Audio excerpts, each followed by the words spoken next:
નમસ્કાર, હું છું આસિસ્ટન્ટ પ્રોફેસર સુશીલા પટેલ અને આપણે ભણી રહ્યા છીએ ધોરણ 6 નું ગણિત ચેપ્ટર નંબર 2 રેખાઓ અને ખૂણાઓ.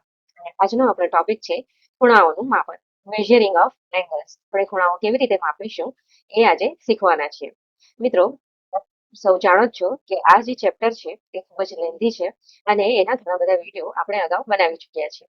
તો જે મિત્રોએ આગલા વિડીયો નથી જોયા એ આગલા વિડીયો ચોક્કસથી જોઈ લે, જેથી કરીને આ વિડીયોમાં એમને વધારે ખ્યાલ આવી શકે. તેમજ જે મિત્રોએ ચેનલને સબસ્ક્રાઇબ નથી કરી એ ચેનલને સબસ્ક્રાઇબ કરીને બેલ આઇકન પ્રેસ કરી લે અને મિત્રો સાથે શેર કરે. હવે અત્યાર સુધી આપણે શું શીખ્યા એ ચાલો યાદ કરીએ. અત્યાર સુધી આપણે શું શીખ્યું એવું ફાસ્ટ રીકેપ કરી લઈએ. ખૂણો શું છે એના વિશે શીખ્યા.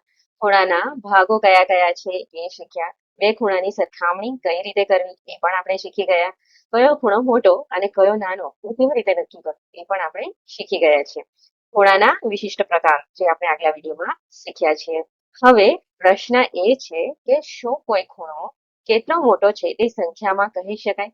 આપણે અત્યાર સુધી એ તો નક્કી કર્યું કે આ ખૂણાને મોટો કહેવાય અને આને નાનો કહેવાય, પરંતુ શું કેટલો મોટો છે એની સંખ્યા કોઈ નક્કી કરી શકીએ આપણે? તો ચાલો જોઈએ. વિચારો. અને આ બે આકૃતિઓ આપેલી છે. આપણે કહી શકીએ આ ખૂણો મોટો છે, આ ખૂણો નાનો છે. બંને ખૂણામાંથી કયો મોટો છે અને કયો નાનો છે એ તો આપણે કહી શકીએ. શું કહી શકીએ? તો આ કાટખૂણો છે, એલ શેપ બનાવે છે, અને આ ખૂણો એલ શેપથી નાનો છે. ખૂણો નાનો છે અને આ જે ખૂણો છે એ મોટો છે. જે ભૂરા રંગનો છે એ મોટો છે અને લાલ રંગનો જે ખૂણો છે એ નાનો છે. પણ શું આપણે કહી શકીએ કે આ ખૂણો 40 નો છે કે 90 નો છે? સંખ્યામાં આપણે કહી શકીએ કે આ ખૂણો 40 નો છે કે 90 નો છે? તે માટે આપણને માપની જરૂર પડે છે. ખૂણાનું માપ કેમ જરૂરી છે? તો જે રીતે લંબાઈ સેન્ટીમીટરમાં મપાય છે, વજન કિલોગ્રામમાં મપાય છે, સમય મિનિટમાં મપાય છે અથવા કલાકોમાં મપાય છે, તે જ રીતે ખૂણા માટે પણ એક માપનું એકમ છે. એ કયું છે એ આપણે આજે શીખવાના છીએ. તો વિડીયોમાં અંત સુધી મારી સાથે બની રહેશો. હવે ખૂણાનું માપ કઈ રીતે નક્કી કરીશું? તો વર્તુળની મદદથી આપણે ખૂણાનું માપ નક્કી કરીશું. ગણિત શાસ્ત્રીઓએ વર્તુળનો ઉપયોગ કર્યો. વર્તુળના કેન્દ્ર પરથી બનેલા ખૂણાનો વિચાર કર્યો. કઈ રીતે? આ ઉદાહરણ તરીકે આપણે જોઈએ છીએ. ઘડિયાળના જે કાંટા છે એ એક ખૂણો બનાવે છે. આ જે ખૂણો એક બન્યો કાંટો જેને આપણે કહીએ છીએ એ ખૂણો એક વર્તુળ બનાવે છે. તો તેથી અહીં જોઈ શકાય કે ખૂણો અહીંથી શરૂઆત કરી અને આખું એક ગોળ ફરીને અહીં સુધી આવ્યો. તો આ શું બન્યું? એક આખું વર્તુળ.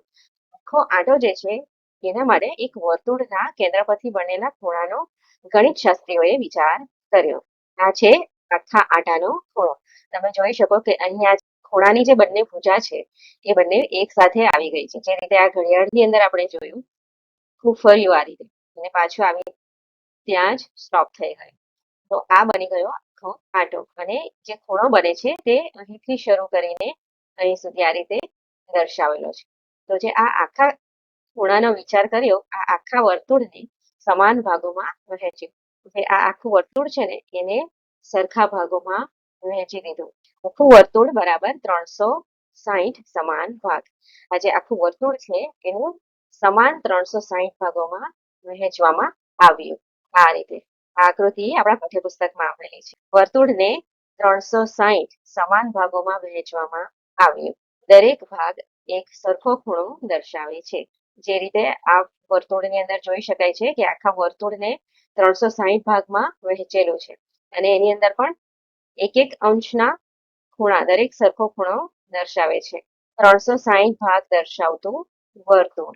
આ ભાગને શું કહેવાશે? આ 360 જે ભાગ બનાવ્યા છે એ દરેક ભાગને અંશ એટલે કે ઇંગ્લિશમાં ડિગ્રી દરેક ભાગને કહેવામાં આવે છે.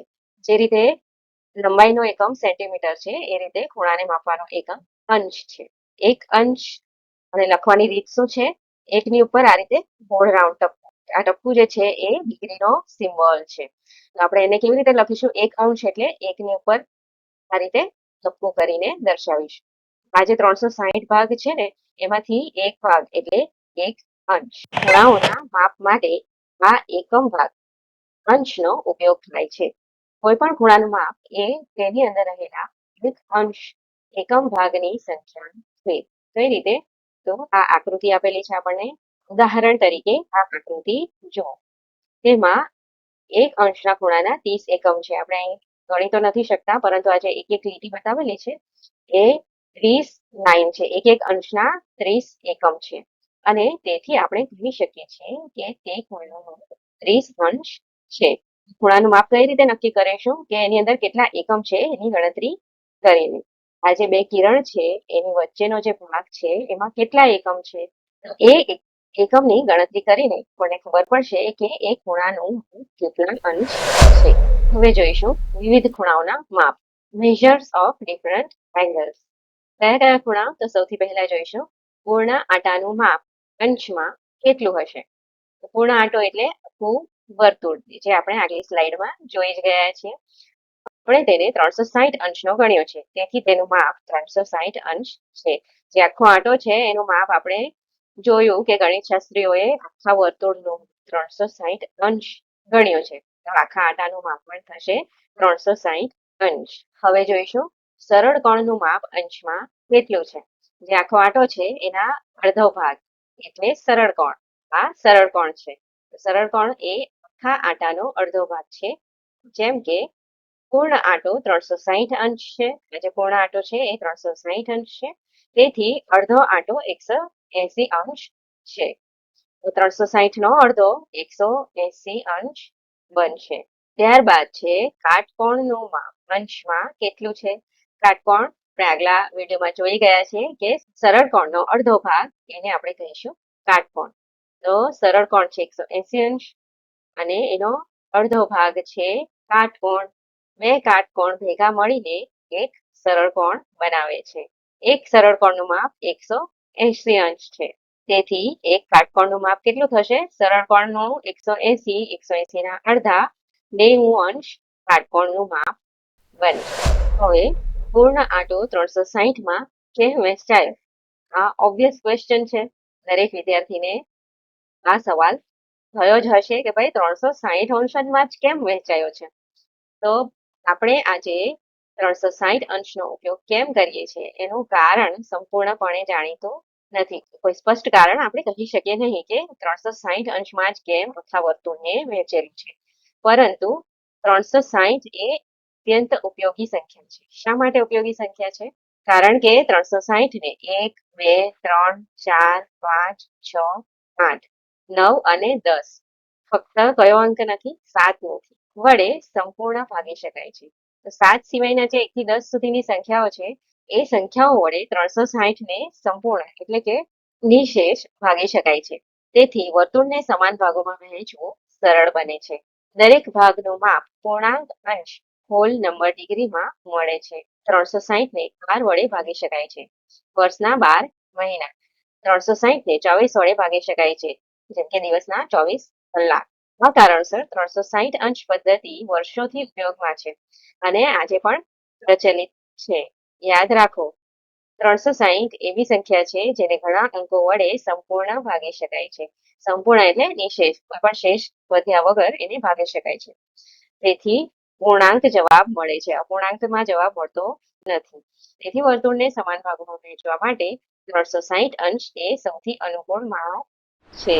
હવે જોઈશું પાઠ્યપુસ્તકનો સવાલ. નીચે વર્તુળને 1, 2, 3, 4, 5, 6, 8, 9, 10 અને 12 ભાગોમાં વિભાજિત કરવામાં આવ્યું છે. પરિણામે મળતા ખૂણાઓના માપ શું છે? નિર્દેશિત ખૂણાઓની નજીક અંશમાં લખો. આનો જવાબ શું આવશે? આપણને આકૃતિ આપેલી છે એની અંદર જે પહેલી આકૃતિ છે એમાં એક ભાગ છે, બીજી આકૃતિમાં વર્તુળના 2 ભાગ કરેલા છે, ત્યારબાદ ત્રીજી આકૃતિમાં 3 છે. એ રીતે 12 સુધી આપણે ભાગ કરવામાં આવ્યા છે અને આ દરેકના આપણે અંશમાપ લખવાના છે. હવે જોઈએ સમાન ભાગો દરેક અને દરેક ભાગનું માપ. તો આપણે ખબર જ છે કે એક ભાગ એટલે પૂર્ણ આટાનું માપ કેટલું થશે? 360 અંશ. આ જે ખૂણો છે એનું માપ થશે 360 અંશ. ત્યારબાદ 2 ભાગ, વર્તુળના 2 ભાગ કરવામાં આવ્યા છે. તો 360 ના 2 ભાગ એટલે 360 ભાગ્યા 2 કરવાથી આપણને મળશે 180. તો આનું માપ થશે 180 અંશ. ત્યારબાદ 3 ભાગ કરેલા છે, 1, 2 ને 3. આ જે ખૂણો દર્શાવેલો છે એનું માપ કેટલું થશે? 360 ભાગ્યા 3 કરીશું તો આપણને મળશે 120 અંશ. તો આનું માપ થશે 120 અંશ. હવે 4 ભાગ કરેલા છે વર્તુળના અને આ ચોથા ભાગનું માપ આપણને પૂછેલું છે. તો 360 ભાગ્યા 4 કરવાથી કેટલા મળશે? 4 ભાગ બરાબર 90 અંશ. 360 ભાગ્યા 4 કરવાથી આપણને મળશે 90 અંશ. તો ખૂણાનું માપ થશે 90 અંશ. ત્યારબાદ કેટલા ભાગ કરેલા છે? તો 1, 2, 3, 4 અને 5 ભાગ કરવામાં આવેલા છે. તો 360 ભાગ્યા 5 કરી દઈશું. આપણને 5 ભાગે કેટલા મળશે? 5મો ભાગ મળશે 72 અંશ. તો આ જે ખૂણો છે એનું માપ મળશે આપણને 72 અંશ. ત્યારબાદ 1, 2, 3, 4, 5 અને 6 ભાગ કરેલા છે. તો 360 ભાગ્યા 6 કરવાથી આપણને મળશે 60 અંશ. તો આ ખૂણાનું માપ બની જશે 60 અંશ. ત્યાર પછીની આકૃતિમાં 1, 2, 3, 4, 5, 6, 7 અને 8 ભાગ. તો 360 ભાગ્યા 8 કરવાથી કેટલા મળશે? 45 અંશ મળશે. તો આ ખૂણાનું માપ થઈ જશે 45 અંશ. ત્યાર પછીની આકૃતિમાં કેટલા ભાગ કરેલા છે? 1, 2, 3, 4, 5, 6, 7, 8 અને 9. તો 360 ભાગ્યા 9 કરીશું તો 9 ભાગ મળશે આપણને 40 અંશ. તો આ ખૂણાનું માપ થઈ જશે 40 અંશ. ત્યાર પછીની આકૃતિમાં ગણી લઈએ 1, 2, 3, 4, 5, 6, 7, 8, 9 અને 10 ભાગ કરેલા છે. તો 360 ભાગ્યા 10 કરવાથી 36 અંશ મળશે. તો આ ખૂણાનું માપ થઈ જશે 36 અંશ. અને ત્યાર પછી જે આકૃતિ છે એની અંદર 1, 2, 3, 4, 5, 6, 7, 8, 9, 10, 11 અને 12 ભાગ છે. તો આખા વર્તુળના 360 અંશના 12 ભાગ. 12 ભાગ થશે 30 અંશ. ખૂણાનું માપ પણ મળી જશે આપણને 30 અંશ. મિત્રો આશા રાખું છું કે આ વિડીયોમાં આપેલી સમજૂતી સૌને પસંદ આવી હશે. આ વિડીયો કેવો લાગ્યો એ કમેન્ટ કરીને જરૂર જણાવશો. અને જો ચેનલને હજી સુધી સબસ્ક્રાઇબ નથી કરી તો સબસ્ક્રાઇબ કરી દો, વિડીયોને લાઈક કરી દો, બેલ આઇકન પ્રેસ કરી દો અને મિત્રો સાથે શેર કરી દો. મળીએ નેક્સ્ટ વિડીયો. Thank you.